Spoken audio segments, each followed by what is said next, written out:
this time of the year, informal settlements get flooded, leaving a lot of people displaced. The city inspected the affected informal settlements in Strandfontein. Tallie Johnson and Megan Damon went to Masincedane Informal Settlement.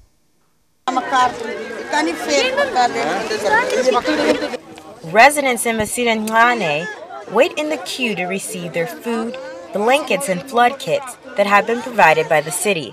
The effects of the flooding in the past week have left residents in need of extra assistance. The water that's running into our houses from the road, and sometimes we must take buckets and dish the water out. And the more we dish the water out, the more the water is running in. Acting Mayor of Cape Town inspected where the flooding caused the most damage to determine what assistance the city could provide. The main problem was a lack of drainage in the area. I've asked disaster management to go and speak to the Roads and Stormwater Department to see if they can come in here and put an appropriate drainage channel to drain that low point so that we don't get a recurrence of the flooding at that point.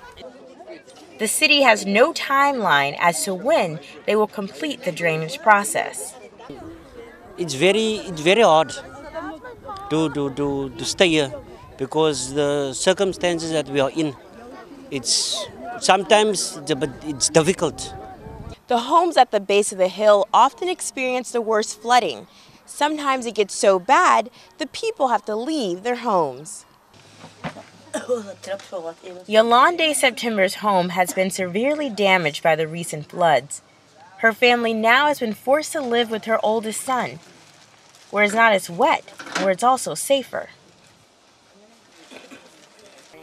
It's not nice, but to keep the children dry and safe, you have to do it so.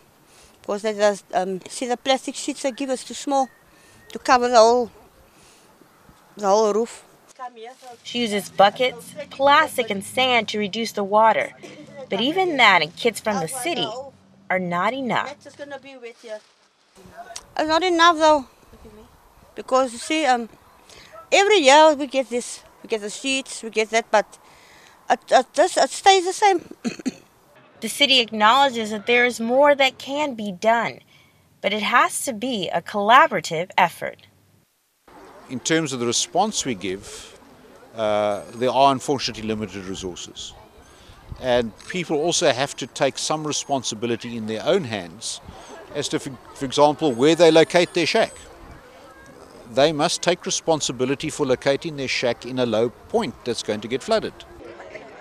Some residents remain hopeful that the city will continue to provide much-needed assistance.